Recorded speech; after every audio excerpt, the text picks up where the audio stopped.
everybody, and welcome to Unapologetics. I am Brentley, and we got Tyler here with us, and we're going to be talking about apostasy, but not atheism. So, how you doing, man? Doing pretty well. How are you? Pretty good, hanging in there. Good to hear. Good to hear. Yeah, I had reached out to Robert. You know, he always sends me over all the folks that I can have conversations with. Oh yeah. And I have ADHD, so I don't check on anything until like the last second.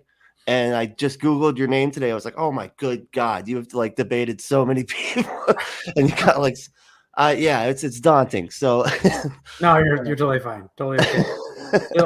Still an amateur. Don't even worry about it. Right. But so tell me a little bit about what happened, because I saw it. Okay, so you had a video up where you made a public announcement, and the way I found that was I saw all these people trying to dismantle it, you know, Yeah. and so that was kind of odd. I have to say I've never seen anybody try to dismantle somebody else's deconversion announcement, but it was interesting. Yeah. Well, I mean, I've had a few announcements, right? Because I did the initial announcement because I had been, just a little bit of the background. I had been doing Christian apologetics for about 20 years. Had a relatively small podcast and YouTube channel, but somewhat known, but not one of the large ones by any means, called The Freed Thinker. But I still do it. I still do The Freed Thinker. It goes both. It's perfect for both. So yeah, awesome. It works both ways. I mean, before I used it as freed because I was freed in Christ, but I also, I even though I was in a certain ecclesiastical tradition, I was ordained. I never felt ecclesiastical pressure to believe a certain thing. It was always, I believe I was in that ecclesiology, that certain church tradition, because I thought it was true. But I never, I always thought, well, if I didn't think this was true, I would just not think it was true, and I'd go to some, like, I never felt there was no like inquisition or like force to believe what I believed or anything like that. And so it was kind of a play on free thinker, but I was freed in Christ. But now, freed thinker still works because I'm still, kind of freed from religious thinking in some way, still a free thinker. I hope as best as I can. And I will still, this will come up in this way. I will still advocate for the rationality and the reasonableness for many Christians to be Christians. And, I think the Christians can be free thinkers. And because I thought I was back then. So I'll still advocate for that type of thing. But yeah, so the name still works. So I did that for a long time. And over the last like 2 years or so, a little over 2 years now, had gone through a process of deconversion. Started off as some intellectual problems, kind of on the back end, eventually turned into some more like existential problems of evil, problems of suffering, divine hiddenness, things like that. Even though, so my intellectual foundation had kind of given away, and I started to think a lot of this just logically wasn't true. But I still maintained by faith, because faith is contrary to what a lot of people think. Faith in the Christian tradition historically is not belief without evidence. It's just an act of the will. It's putting your trust in something that you believe, whether that belief is for good reason or not, but it's that act of trust. And so I was still actively trusting and still trusting in Jesus for my salvation, and still trusting that God would show up, I guess. But after a while, that kind of faith side, that trust side, also eroded, and I got to the point where I was like, okay, I can't in good conscience call myself a Christian or defend this anymore, because I not only don't believe it anymore, but I also don't have any faith and the wherewithal to keep that going. So I announced my deconversion in one episode, but I realized that I did it from the back end first. And I did a lot on kind of like divine hiddenness and some of the existential stuff. And people started coming out and being like, oh, well, that's emotional reasons to give up and all this kind of stuff. And I was like, oh, I realized I probably should have started in the beginning, where, I have all these logical problems with, the contrast between the God of classical theism and that kind of the very, earthly Yahweh of the Old Testament, and some of those contrasts, and the problems with the Trinity and problems with hypostatic union and some of those which kind of landslided into this other thing. So I put it about 3 episodes and got a lot of responses. Some were charitable, a lot were not. So here we are. Yeah. Jeez. Yeah. And you're always going to be, it's always going to be part of some kind of narrative in somebody else's Yeah. And right, like it always makes me think, and it sucks that I still think this way, but I always think like if anything ever bad happens to me, all my family's gonna be because because the atheist thing. That's what it Yeah. is. That's why the God's getting you, man. so I'm like, I got to make sure no bad stuff happens. Right. Right. Don't get struck by lightning. That's for sure. Right? Yeah. Yeah. That would look really bad. But but wow, that's so interesting. So you did, and like I said, like people are gonna take it as it's an emotional, regardless if it was like a logical problem or not. Yeah. They're gonna say it was whatever. But so that's so interesting. So did you leave your church? Were you regularly attending a church? Yeah, so I mean, I was an ordained elder in a very conservative, Reformed Presbyterian denomination when I left. And initially it somewhat helped my transition. That when I left, I also kind of had to move for various reasons. So I moved to a different city, and so I no longer was like in leadership anymore, even though I was still ordained.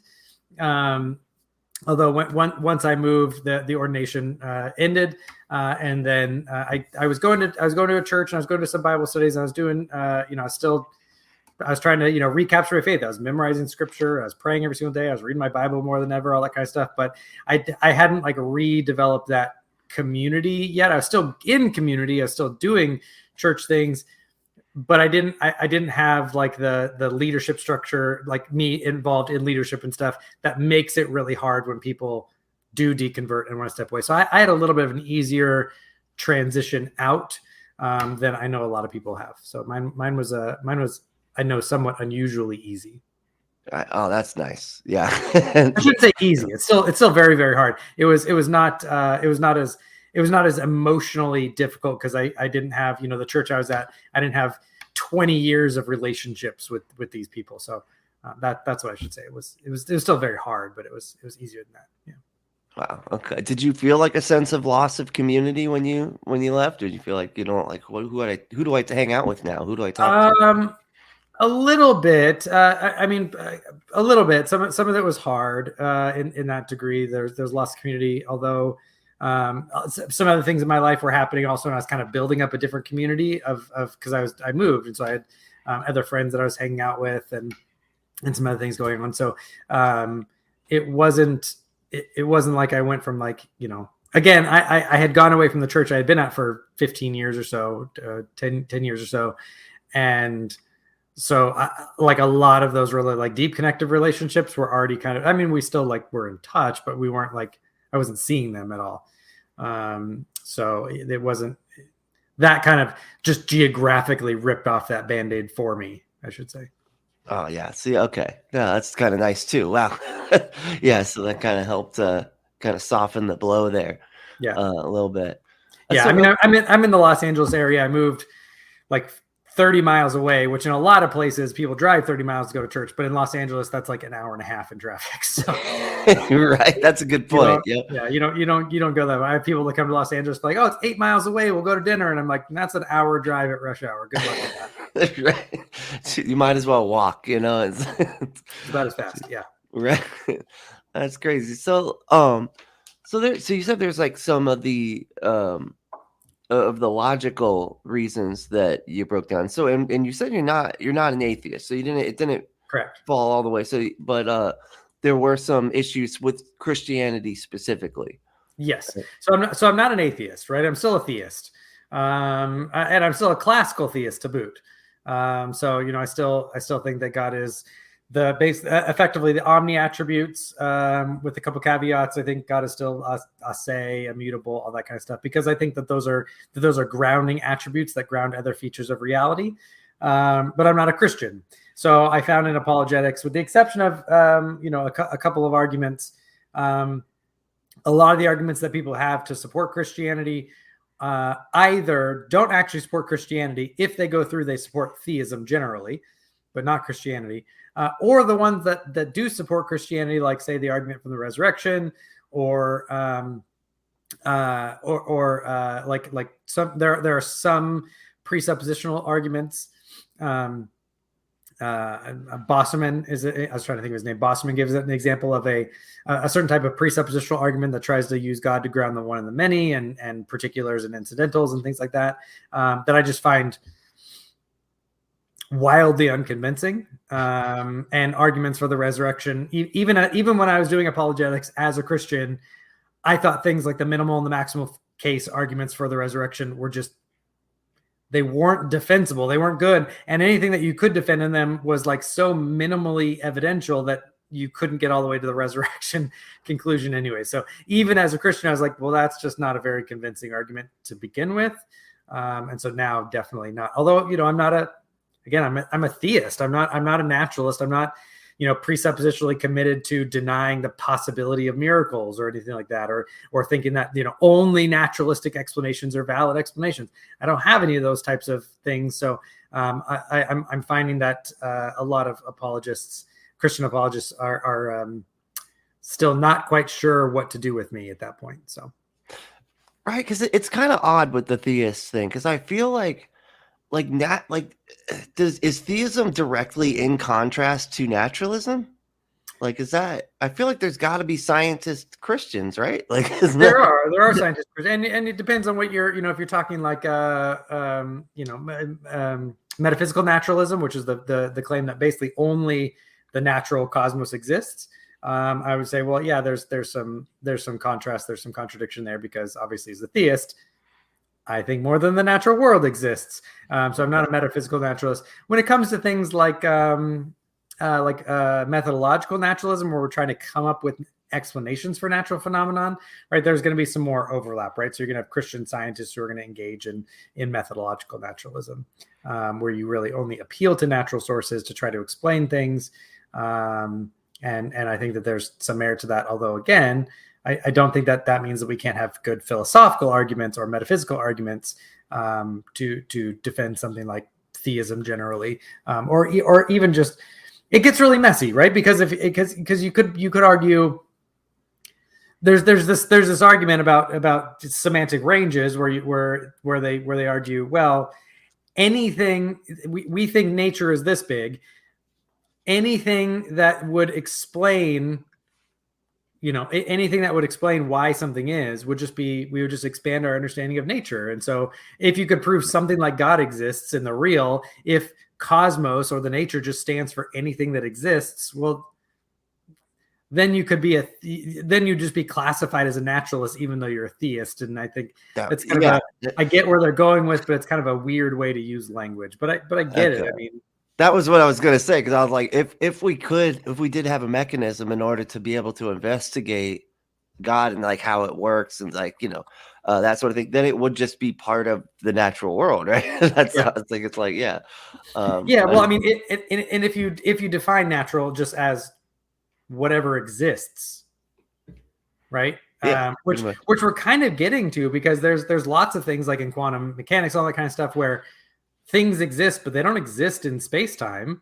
They exist, so, but the people are gonna say, well, those are natural. I'm gonna say, okay, but like, let's say we could somehow demonstrate that angels existed, but they didn't exist in like our material extended space-time type of reality, but somehow we could prove that they exist, right? I think a lot of naturalists would just say, well, I mean, nature is just bigger than we thought. And nature just includes this, what previously we thought of was a spiritual realm, but now we can prove it somehow empirically. And so therefore the natural realm is just bigger and includes this other stuff. And I'm going to say, okay, well, I mean, if you can kind of conceptually cannibalize such that everything we always meant by supernatural or spiritual now just means natural, then I'm not sure what actual distinction or validity the word natural gives then, because all you're saying is whatever exists. Right. And what's kind of like I always say, like, anything that's demonstrably exists, anything we can investigate and actually see how it works. Too, like there's like recently there was some I guess somebody was telling me there was like some studies about ESP, right? Like ESP and astral projection. Now I would consider that supernature, right? Because if we're not to the point, this was I was trying to explain to them, if we're not to the point where we can actually investigate it to where it can actually lead to applications, then there's no, you know what I mean? Like it may exist, it may not. We don't know. It could, So once we get past that phase and we can actually use these things as like, I don't know, like military strategies or something, just like some type of application, like with these types of sciences, like you have to get past that before I'm like, okay, now it's a part of the natural world. You know what I mean? Yeah, well, and that would be how we'd employ it, right? So the example that I give is like a prayer study. So imagine there actually was an effective prayer study, right? I understand there's not. I don't think it's as conclusively defunct as some atheists want to make it to be, but there's clearly no prayer study that shows like, prayer to Yahweh is effective, right? So, but let's say there was, right? Let's say you could have some type of empirical study that shows that when people prayed to Yahweh in the name of Jesus, like healings happened, right? Whatever it is, or whatever the prayer was, right? And you kept it in line with Christian scripture. So it wasn't like you were praying for a Mercedes to get rich or something like that. You're praying for, let's say we checked off all the boxes such that, even the Christians would be happy about it. Although I think the Christians, if they had a prayer study, they would use it. They get defensive because there aren't any that show that it works. But let's imagine that it shows that it works, right? I think most people would say, okay, well that demonstrates, if we're being reasonable, right? We're not being hyper skeptical. We would say, well, that demonstrates that prayer is effective, and probably in a way that isn't as entirely psychosomatic. So let's say people don't even know they're being prayed for in the name of Jesus, right? You have all the control groups and all that kind of stuff. And the ones that are prayed for in the name of Jesus, those get healed, kind of a double blind type of study. It happened, right? Some way to try to control as best you can. At some point, I think reasonably, okay, there's something to this. There's something to prayer in Jesus' name. These people don't know it actually is somehow effective, right? Even if we say that shows that there's some type of supernatural power at work, whatever supernatural. I think a lot of atheists and naturalists will say, well, even if that's the case, nature is now just is something that happens in nature. Now we don't know what the mechanism is. So instead of saying that God did it, we now just have to say, I don't know, because we don't know what the mechanism is. And there's all these kind of other tactics that go along into it. So it just becomes unclear then by, if you're a naturalist and you're against the supernatural, but every time something supernatural could potentially be proven, you would just call it natural. Then I don't actually understand what your position really is at that point. Right. Yeah, I understand. I mean, I agree. It kind of gets muddy at that point, right? Yeah. It goes from one thing to another. It's like I'm gonna kick some sacred cows. It's like the whole lack, like atheism is just a lack of belief. Right. Yeah. I get that that's a use. Go nuts. If that's how you use the term, go nuts. Use the term. Right. Words have different usages. The question is if that's a good use or not. And I think people like Steve. I think it's Steve McRae. What's his name? Ozymandias Ramesses II, Benjamin Blakespeed Watkins. Right, you have all these atheists and philosophers and Graham Oppie and all these other ones who are pointing out that's not a good use of the term because it just muddies the water, right? It makes it so indistinguishable from agnosticism. Actually, some ways that it's used, you could have someone who's a theist and an atheist at the same time, depending on how you use it. Like it just makes it so muddy that's sure, if you want to say atheism is just a lack of belief, great. But then you also have to grant that theism, in that language game, you also have to grant that theism can just be a lack of belief in the non-existence of God. And then you're at a stalemate because now you're just making biographical statements about what people believe and don't believe. You're not actually talking about the question, does God exist? Which is normally what isms are. So it gets super messy and there's all these semantic games. So when you put it back to the individual being like whether they are convinced or not convinced, it changes it takes it out of an ism. Yeah, because normally when you think about words like capitalism, it's not, well, the capitalism isn't this person has a belief that capitalism is true. Right? Capitalism is the concept that a capitalist thinks is true. Right? So if you say atheism is a lack of belief, it's already a weird way to define the term because you're already making an ism how you would define an ist. Right? That's how those suffixes work. There's all kinds of things that go along with it. Again, people are going to define words. Words don't have static meanings. They have uses. So if someone uses atheism to mean a lack of belief, fine. You just have to realize that it's going to create all kinds of conceptual issues. Steve McRae has a paper he put out, I think in 2019, 2020, where he basically shows that it causes this, what he calls a semantic collapse, where if you define atheism as a lack of belief, it basically causes this collapse of all the terms, where now it's not clear how you can mean it, because atheism, agnostic, and theist could all be collapsed into the same. All of those terms could refer to the same concept, and so now you could be an atheistic, agnostic, theist. And it just becomes what's the point of defining the term that way if it creates such kind of semantic chaos? Especially when historically, until the 1970s, when Flew wrote his article saying we should redefine it as lack of belief, until that time, we didn't have any conceptual chaos. Everybody knew exactly what the terms meant until that point. So, okay. So, I mean, where do you think that agnostic? Are you familiar with agnosticism? Atheism.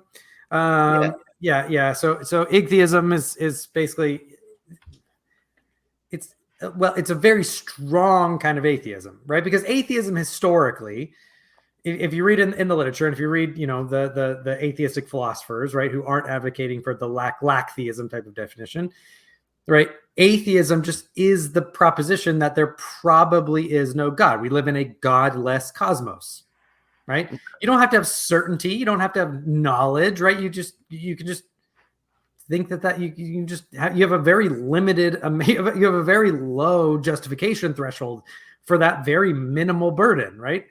Because, by the way, everybody, this is also going to kick some sacred cows. Everyone has a burden of proof. Everyone has a burden of justification, right? The agnostic who says, I don't know if God exists or doesn't exist, they actually have a burden of justification insofar as they're aware of the arguments for and against God to say why they think those don't go through, right? Everybody has this very minimal burden of justification for their view. That's just how epistemology works. Huh. So it doesn't. Okay. So because what I've always heard is, they kind of, it gets the burden of proof off you, kind of, if you're just like, no, I'm just saying I don't know, but I just, I'm not convinced, and that's supposed to kind of do away with the whole burden. But you have to realize, not convinced is an autobiographical statement. You're saying all those arguments and things out there, I'm not convinced by it. So all you've done is describe your own cognitive structure, features, really, right? You said, I'm not convinced by that. Right. So this is why I say you would no atheist who defines it this way would let a theist get away with that. Right. So let's say a theist says, oh, well, okay, atheism is just the lack of belief in God. Theism, it's not the proposition that God exists. It's just the presence of belief in God. Right. Well, what burden do I have? None. All I've said is that I possess a belief in God. Now, if you ask me why I think that's true, or why I am justified to hold that, then I have a minimal I have a burden to bear that justification. But if I go to an atheist and say, okay, well, you don't have a belief that God exists. Why? Why aren't you convinced? Why do you think this is not the case? Now you have a burden of justification, right? When you play kind of that shift the burden game, it's not helpful, because it's going from the question, does God exist or does God probably exist, to me saying something about my own autobiographical state, right? It shifts what the topic is. And nobody should do that. Christians shouldn't do that. Theists shouldn't do that. Atheists shouldn't do that. Agnostics should do that. So atheism historically has been the position that there is or probably is no God, right? Okay. And that, atheism is that. As far as I understand it, is the stronger position that says not only is there not a God, but it's just incoherent to say that there's a God. It's just a meaningless. There's no conceptual value to saying God exists. You might as well say swivel sorps or wobble doops, right? It's just an incoherent concept. You might as well say that Mary Bachelors created the universe, right? So atheism is going to be a much stronger claim than atheism, as far as I understand it. Oh, okay. Because I was just I've because it can be defined in so many different ways. Like a god can be a blue person with an elephant head, for one Right. part, like for one group, and then like an invisible like thing for another group, and another group has like a carpenter. So like if it can be defined so many different ways, it kind of makes the definition of that word very difficult. You're kind of asking me to believe in a thing that how, like, which one, like what kind, like what do you mean? You know what I mean? Yeah. So Which is entirely fair, right? Well, I mean, it's mostly fair, right? I would say that in the West specifically, we have a some. I don't think the definition is as amorphous as people make it out to be, right? We generally know when we talk to someone and they use the capital letter G, they're in some type of monotheistic.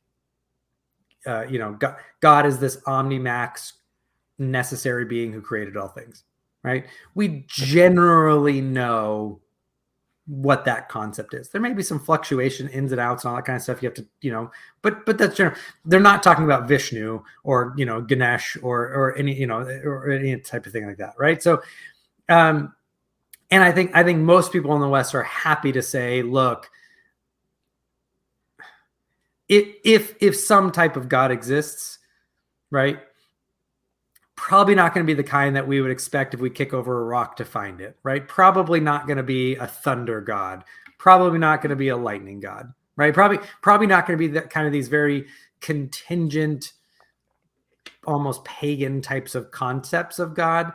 If there is going to be a God, it's going to be something like in the tradition of the God of philosophers, or some application thereof, like of Christianity or Islam or Judaism, right? So at least in the West, that's kind of I think the overall sentiment. So I think it's somewhat not analogous when you're saying, okay, as an atheist, Ganesh is on the same conceptual level as the god of classical theism, right? Because Ganesh doesn't have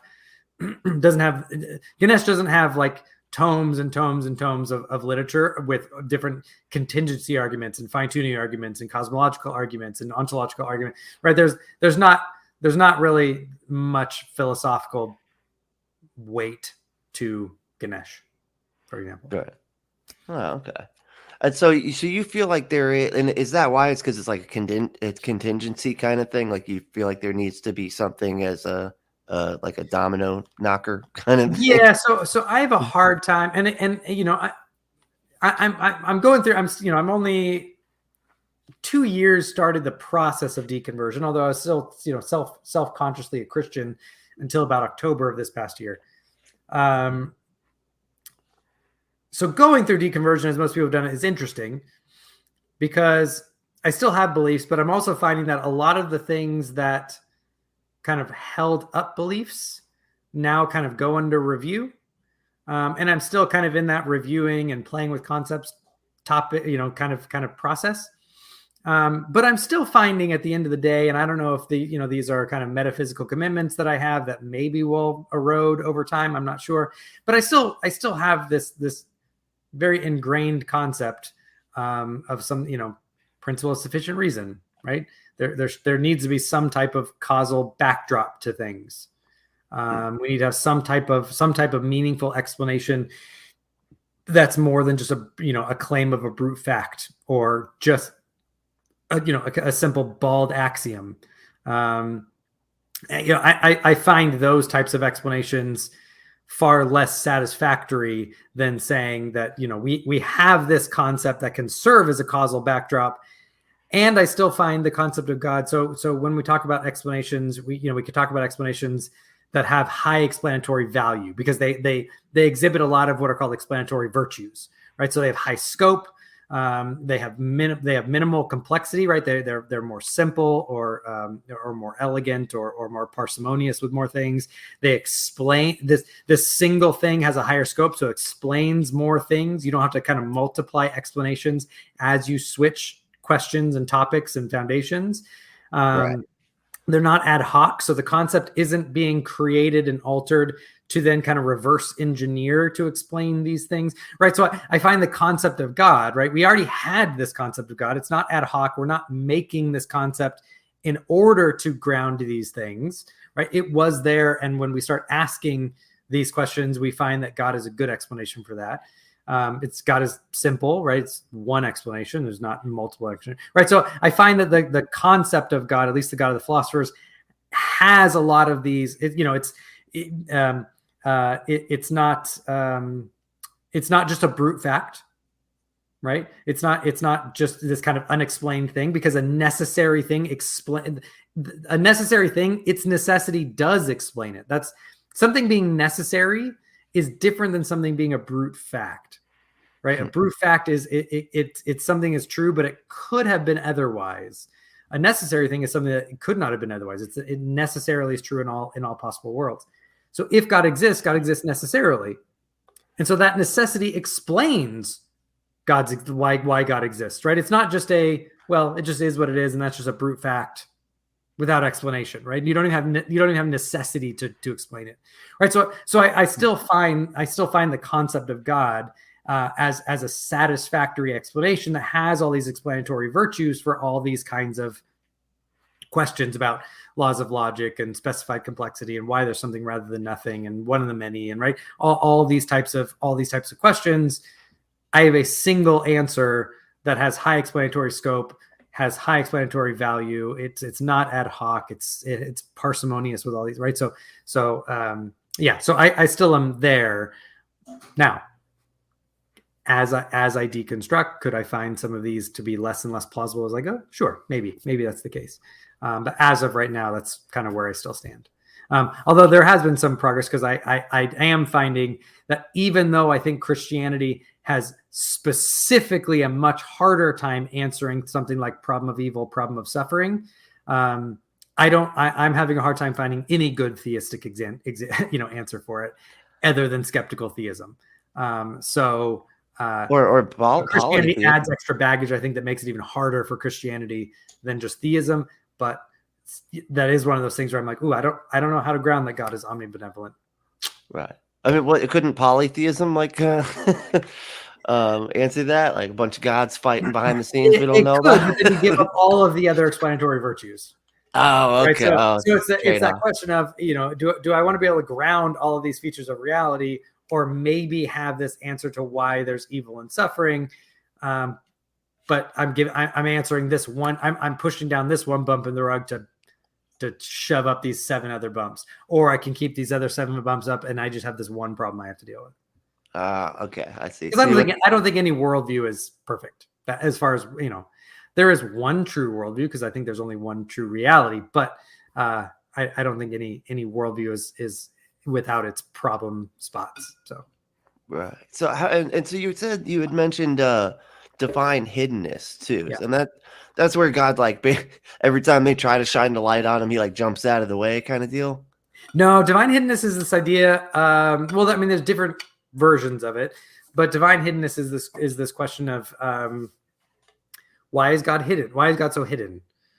If, for example, in Christian theism, right?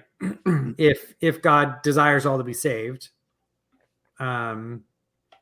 right? It seems like God could do all kinds of things to make his presence known so that we could all believe that God exists. Now, it might not guarantee personal saving faith, but it seems like there's all kinds of ways that God could appear such that, no one would be atheists.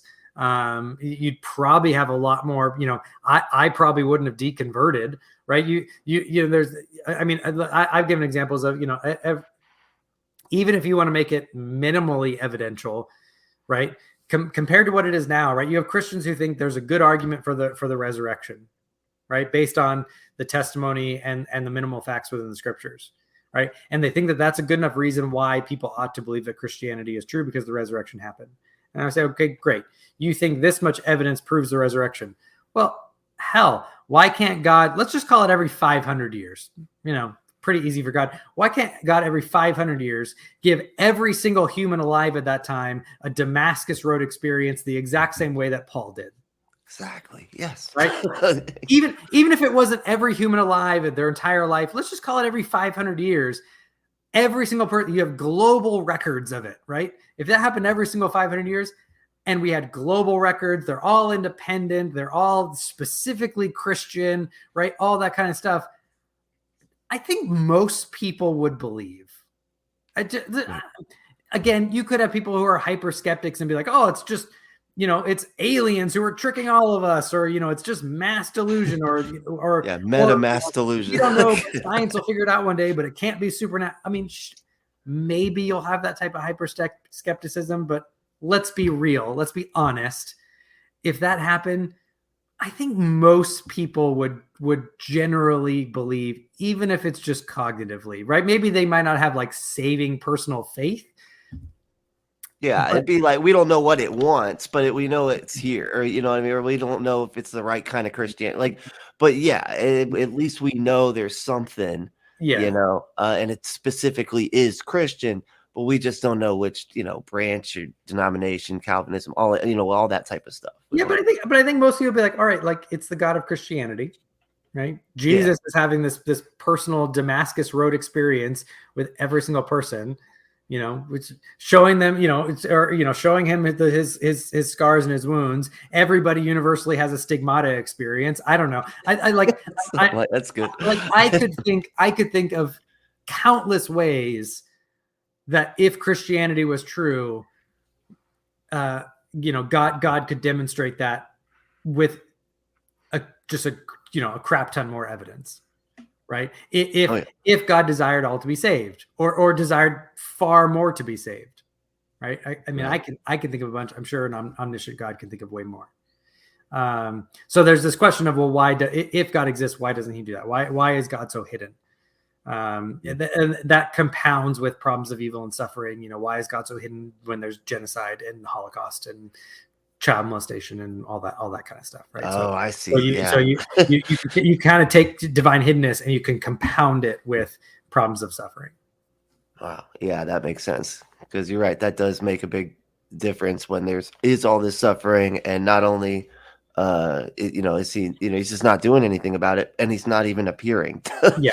I see how. Yeah, and I found that the explanations that a lot of Christians give are just wildly unsatisfactory. So like soul building or free will defenses, or or sainthood, right? Like kind of the saint defense, right? All these kind of theodicies or defenses that they give to suffering and the problem of hiddenness, I also just think are wildly unconvincing, right? I've only heard the free will one. What was the other ones you were saying? Like, I've only heard free will, right? So God isn't going to do these things because he wants to maintain freedom.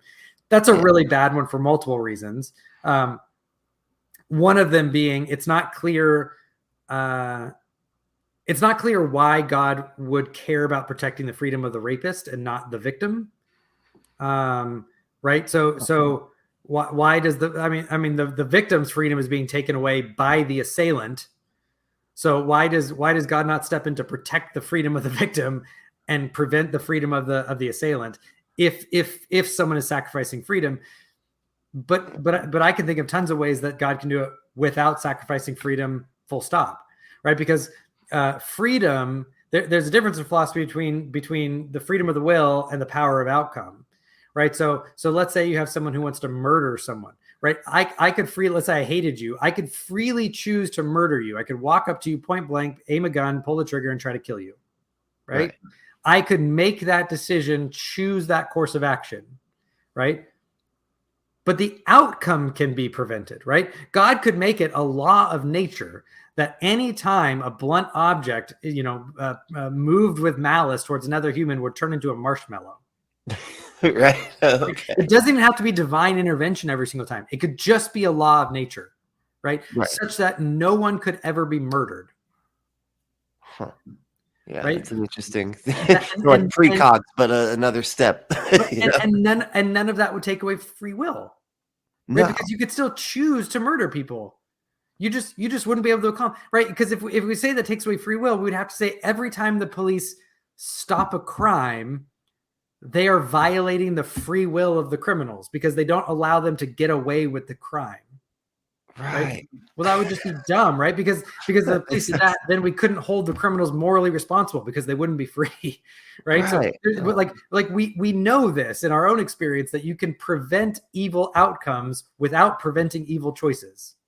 We do this all the time in our own lives, right? So the free will defense, I just think it doesn't answer the problem of suffering, right? It maybe it explains why there's these kind of minimal evil intentions or evil choices, but it doesn't explain why there's suffering, right? Even if and some people will be like, oh well, you want God to step in and stop all evil? I mean, sure, why not? He does it in heaven, right?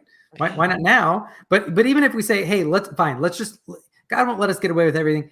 Just take away the heinous ones, right? How about, I don't know, no more child molestation, rape, murder, assault, genocide, human trafficking. Let's just take those, like, let's just have God like put a pin in those ones, and we'll allow, I don't know, like petty theft and lying and some fights here and There'll there. be heartbreak. There'll be some fist fights, all that kind of stuff. But just get the really gratuitous ones out of the way. God could put an end to like the problem. If we were down to like petty theft and lying, I doubt the problem of evil and suffering would have much weight to people. No, yeah, at all. It would be like, well, not that much going on. Yeah, so free will doesn't work, right? Okay. There's other ones. So soul building, right? You need this types of suffering so that we kind of our souls mature into better beings, right? More moral, more knowledgeable, right? You get, it's kind of a sainthood argument, right? In order for us to be beings who understand what justice is, we have to know what injustice is. In order for us to know what love is, we have to know what hate is, right? So you have this kind of soul building idea. Jeez. Okay. Right? I've never heard that one. That's fascinating. Which I find weird because we have angels. Right? Angels are clearly soul built, right? They didn't fall. They didn't follow Satan. They have very high senses of justice, of right, wrong, of God's holiness, right? In biblically speaking, right? They like, so here I'm writing an intro critique, right? Because this is the Christian that's using this. I'm saying, okay, well, in your own worldview, you have counter examples where you could have beings who have never experienced moral suffering and yet are morally mature, souls. Right. So why didn't God just do that? Right. Yeah. It kind of flies in the face of that whole. Okay, I see. Wow. I've never heard that was soul built. And that kind of, it would play perfectly into the worldview of like suffering is required for fucking everything. It seems. I don't know why. It just seems like, oh no, they have to suffer first before. Which is weird because it's like, I mean, I don't know what, a 4-year-old who is like, raped, tortured, and murdered. I don't know how that helps their soul. Yeah, that's so when I find these examples when you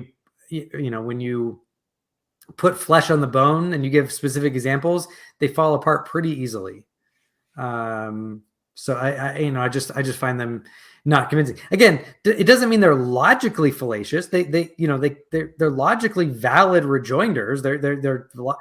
I just find them unconvincing to the task. Yeah. Now that you explain it, I've never heard that one before, and that is like wildly unconvincing. That's fascinating. So I mean, there are other ones. There's ultimate overcoming of evil. There are these other ones, and we could go through, but they're just, I just find them not convincing. And again, I'm not sure I have as a theist, I don't have a good answer for them.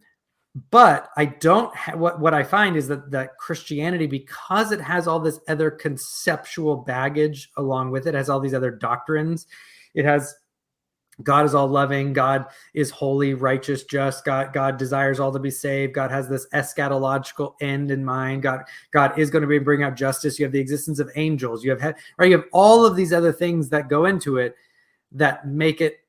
I find Christianity to have a nearly impossible time answering these objections without resorting to some type of skeptical theism, which is just to say, well, God, we don't know. God could just have these morally just reasons to allow, permit, decree, whatever it is, and that's sufficient for us to say, well, there's no logical problem of evil, so therefore, God could have these sufficient reasons. I, as a theist, can be a skeptical theist and say the same thing. So Christianity adds no explanatory value in that sense. It just makes the problem harder. Right. Okay. And so yeah, and that makes actually good sense, because then you can just always say, well, if you can say I don't know about that, that's what I always wondered. Like people say, well, I don't know why God would do something, and I'm like, if you can say you don't know about that, why can't you do that about, like, the universe or whatever, like why the universe is here or something? Yeah. But yeah, you're right, it doesn't cross up. So that is my question too. Is like, how does is it the cosmological is like kind of a big one for you? It depends. So there's lots of cosmological arguments. I'm more convinced by contingency, a type of cosmological arguments that are contingency arguments. They're more along the lines of, if basically that they're there's this set of contingent facts, and you can't have this infinite regress of contingent facts, right? There has to be something that basically gets its existence intrinsically or necessarily, not from something prior to it. And so, I think they're, kind of a Leibnizian type of contingency argument. I'm gonna find much more convincing. I mean, there's like Kalam cosmological arguments and things like that, which are interesting, and I used to find them more convincing than I do now. I think there's some other problems with them. But I find more of the contingency arguments to be more compelling. Okay, so I also think I'm also one of the weird ones that I think something like the triumphant argument, planning as triumphant argument, the version of the modal ontological argument. I find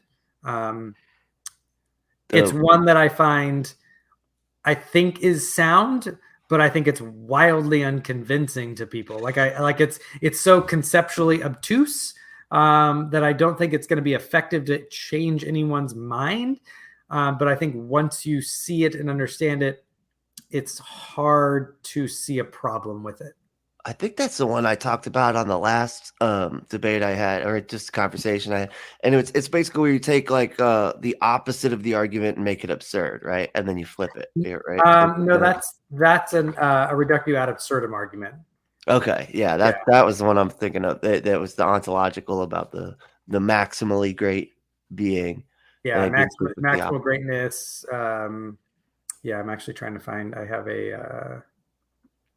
those are confusing. I got to be honest. I read through them. I feel like 20 times just sitting there trying to feel this is hard for me to wrap my fucking head around.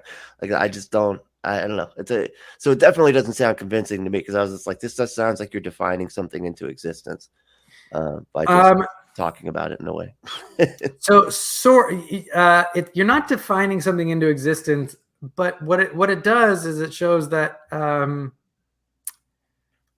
there is this concept, right? That right, because it starts with this idea of what's called maximal excellence. Right. And to be maximally excellent is to be basically to have all the perfections and to be necessary in one possible world. Okay. Right. Once you have that, right, because in order to say something it doesn't exist, right, in any possible world, you have to show how it's logically incoherent. It has to be an impossible concept, right? So the way that the ontological argument works is it says, okay, we have this logically possible concept, unless someone can come up with a defeater, for this maximally excellent being, right? Which just is a necessary being. Right? Because the necessary being would exist in a possible world. Right. So it kind of ties to the contingency. Yeah. But once you have it in one possible world, but it's a necessary being. So it has to exist in every possible world. It cannot not exist. So the instant and actually the argument kind of once that is granted, once that, and it's not even once it's granted, once that's not defeated, the rest of the argument just kind of follows from that. Right. So it's saying it's not just defining it into existence. you're actually granting something as metaphysically true in that argument, right? So if you grant that there can be basically if you grant that there can be a necessary being, it almost deductively follows that there is a necessary being, right? Because if it's possible to be necessary in some possible world, then that just means that it exists in every possible world, because that's just what it means to be a necessary being. So when we're saying a possible world, what does that mean exactly? It's like a world that I can just think of, like it Yeah, a possible world and possible world semantics is any world that can be described by a set of true propositions, right? So it's a way the world really could have been, right? So it's, so there's not a possible world where there's a married bachelor, because that's just internally incoherent. There's no married bachelor possible world, right? Okay. But there is a possible world where there's pink elephants, right? Oh, okay. But it's not this world. Right? Okay. As far as we know, right? So it's not this world, but there is a possible world, because there is a world where we can coherently describe that set of things. That's a way the world really could have been, right? For some reason, elephants could have evolved to be pink, like flamingos. Yeah, I was gonna say flamingos are. So there could have been some environmental condition that made it environmentally advantageous for elephants to be pink.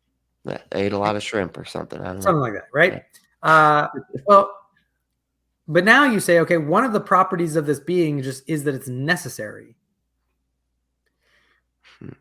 But in order for the argument effective, I mean, it's not this simple, but kind of, in order for the argument to fail, you have to basically show that there's no possible world where that being would exist. Because once you say there's one possible world where a necessary being exists, well, a necessary being just has a property of being necessary, which means it exists in all possible worlds. That's what a necessary being is. A necessary fact has to exist in every possible world. So once you get that a necessary being is possible in some world, then it follows that it's necessary in all worlds. Because isn't that that's not circular? If you have something that could be possible, or no, because so example would be like 1 + 1 = 2 is a necessary fact. Right. So let's say I could convince you that 1 + 1 = 2 is true in what there is a world that it exists. Right.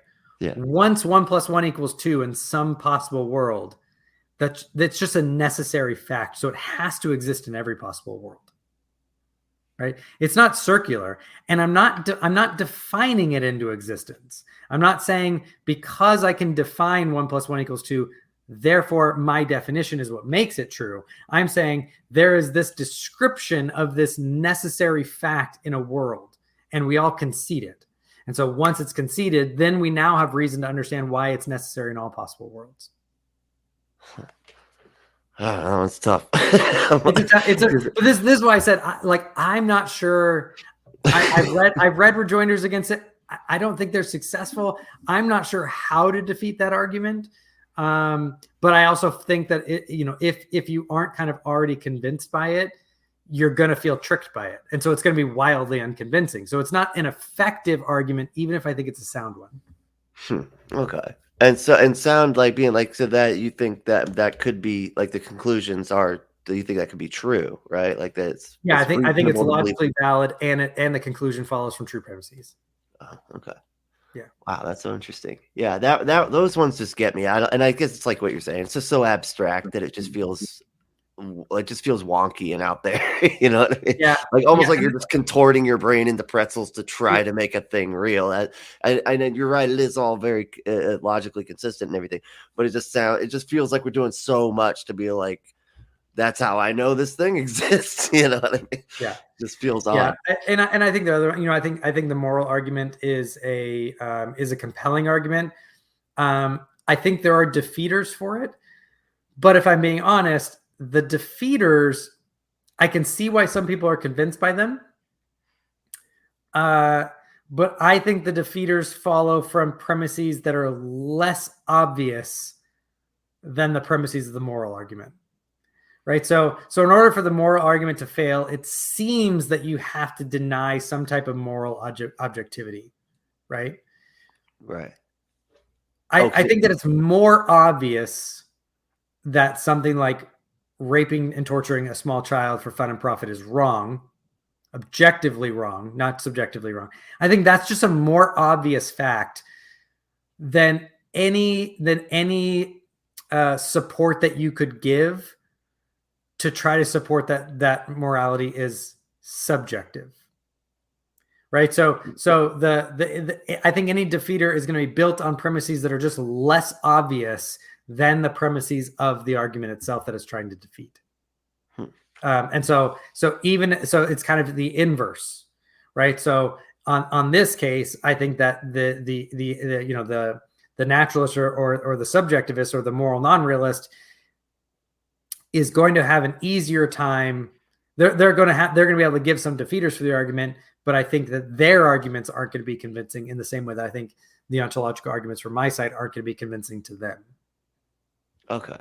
Interesting. So, and with the moral argument, it's basically like if a God exists, then there isn't anything that is objective morality. Either way, if God did not exist, then there would not be objective moral values and duties, because it becomes very. I don't know how you would ground objective morals without God. I mean, I honestly don't know how we do it with. I mean, even if if the one that currently exists, if it did, right? I don't see how we could get there with that either, because everybody believes different things about that God. So if you have this perfect being, whatever, that can't communicate what it wants evenly or consistently to all the people, then how could we ever say that anything that somebody thinks the God wants is moral? You know what I mean? But I think what you've done is you made a move from what's called moral ontology to moral epistemology. You've moved from what is objective morality to how do we know what specific morals are, right? So it may be the case, and I think your concern is valid, right? How do we know which moral system is right? But I think that we can say there is this objective moral standard, even if we have disagreements about what it is, right? I think it is the case. Okay. Yeah, I've heard this before. I feel like Robert was telling me about it. Yeah. It seems to me that it is the case that some quantum theory is correct, right? So it is the case that quantum indeterminacy is true or quantum determinacy is true. One of those is true, right? Right. But as far as I understand from reading some of the literature and physics and stuff, we're not going to be able to ever know that. Right. There's some of these arguments that physicists makes to basically make there's this barrier to our ability to just metaphysically to be able to know that. Right. So we're going to have disagreements about which one of those is the true and accurate view. Right. And from what I understand, both of those equally, their predictions kind of line out equally, and they both equally explain the data that we observe. So there's not really a way to adjudicate between them. But it's not the case that just because we don't know or we disagree on what the proper theory is, that therefore there isn't this objective fact about whether indeterminacy or determinacy is true. Okay.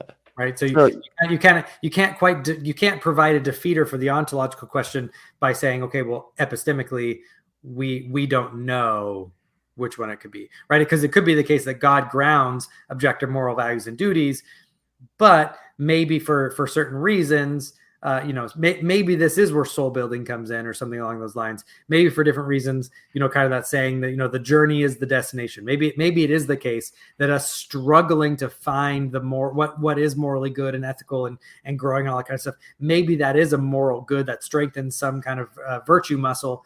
And so God doesn't necessarily directly reveal what those are. Maybe that struggle is part of the journey, if that makes sense. So it could be the case that God grounds his objective moral values, and yet we have moral disagreements and moral progress and moral development. So the fact that it is completely unknowable, like it's out there, the system is like objective morality is a system that is there, but nobody could ever know it. Or nobody can ever know it perfectly, right? Because I think it is the case that we can know some things about it, right? I think if we're reasoning properly, we can know again that raping and torturing a small child for fun and profit is wrong, right? I think we can know certain things, right? But it doesn't mean that it doesn't mean that we have like this Cartesian certainty about every single moral fact or about our moral kind of meta ethical theories. Okay. Right? We don't have to know that we know the meta ethical theories before we know some things about it. So you don't, I mean, but so I see what you're saying, like on a philosophical kind of level. I think like on a pragmatic level, though, if everybody's acting like they know stuff they couldn't possibly know, then it almost kind of puts us at a standstill, right? Shouldn't we just like act like it's not objective because we kind of are forced to? Well, I would put it the other way. I would actually say it's. I think we all. I actually think we all have the intuition. I think we all have objectivist intuitions, right? Because what would the flip side be, right? So, if we all went around thinking that morality was actually subjective, right? Right. Then we would all run around and we'd all be, the worst type of presuppositionalists. Every single one of us would say, well, why your standard? Why not my standard? Right? Why do I have to listen to you? And then if you really think about it, then you'd say, okay, well, if there is this no objective moral standard and we really are, everything is subjective, then what we're saying is a criminal, for example, a murderer, didn't do anything objectively wrong. They just did things that most of us don't like. And we are it's kind of this moral imperialism of might makes right, that the most of us don't like it. You just disagreed with us. You didn't do anything objectively wrong, but we're going to punish you anyways. Right? There's kind of this icky feeling to that kind of moral imperialism to that. So I would actually put it the other way. And I would say, I think most of us run around with a moral intuition that there really are things that are right and wrong, independent of what we subjectively think they are. And even if we understand that we might not get that perfectly right. Because I mean, as far as like where I use this analogy with somebody, it's like when you see like on the gas pump and it says like, do not suck the gas out of the gas pump, and you're like, okay, well that was like, who was that? Who did that? That you have to now put that rule on there. And it's like, couldn't objective morality or not even objective morality, just morality come about like that? Like, okay, so somebody did something to somebody else and they didn't like it. Let's write that down. Don't do that. And just over time, now we have just all of these different things. We're like, hey, we don't want that done to us, so we're not going to do it to other people. We have some standards like that, but it's very inconsistent because there's always some kind of qualifier or something that turns it. That there's like, oh, well, what if they're like this? What if they're trying to kill your kid or whatever? Okay, well then that's different. I mean, so you're always going to have some inconsistency. Yeah, applied ethics is messy. Let's just be, it's complicated. Yeah. But think about it, right? Because let's say, and this is a common thought experiment in moral philosophy. Let's say the Nazis had won, right? Okay. They won World War II. They succeeded in conquering most of the West, right? They expanded into the East. And now the majority view is that the Jews are evil and they should be exterminated wherever we find them. Oof, okay. Right? That's bleak. It's bleak. Well, the fact that you think it's bleak, right? When you say that's bleak, do you think that it's bleak just because most of us don't like it, or do you think that it's bleak because it actually is bleak? Because there really is something intrinsically wrong about that. There's something wrong in the action itself, independent of how we feel about it. Right? You'd have to, because if the Nazis won and they ended up brainwashing all of humanity such that everyone thought that, everyone would think it was good. And so if subjectivism is true, you'd have to say within that context that now becomes a moral obligation to people and a moral virtue, a real one, just as much as our indignation about it now. And you don't think there's not like because isn't there like a natural part of our brain that like would say that that's, you know what I'm saying? Like that's like our mirror neurons and whatnot. Like where we see somebody like harm happening to other people and we're like, hey, that's not right. Like that's just a natural, like we can't even really help that. We see it and we almost get hurt when we see them get hurt because that's that part of the brain. You would hope, you would hope so, right? But then again, so here's it. A couple of things. Kind of, there's a little bit of a cart before the horse in that, right? Because if that was the case, right? I mean, think of all culturally, think of the lack of revulsion that people had during, say, antebellum slave trade, right? Why did they lack revulsion? Because they at that time, so many people thought that those people were not fully human, right? So you could justify it, right? So they didn't kind of have that revulsion to this that we have to it now. So it's not actually clear that just because it's evil that we're going to have that kind of cognitive reaction that you're describing. But didn't that kind of disprove your whole point? Well, the no, fact because that we didn't that we were like really cruel. Well, no, because I think that moral progress is an actual thing. But again, moral progress is only think of what that statement means. Moral progress, right? What does it mean to progress towards something? Right? It means to get closer sensitive to the actual end, right? So if there is no objective, real, this thing is the moral good, you couldn't progress towards anything. It would just be changing to things that now we like it more than they liked it, right? We haven't actually advanced anywhere. We've just changed, and we like this more than that, but they like that more than this. And so you can't really, it's not really evaluative in that sense. Right. But you could go back and say, okay, it could just be the case also. So on the flip side, right, it could be the case that just like our eyes have evolved to better and better view light in the world around us, it could be the sense that our moral intuitions are evolving and improving as we go.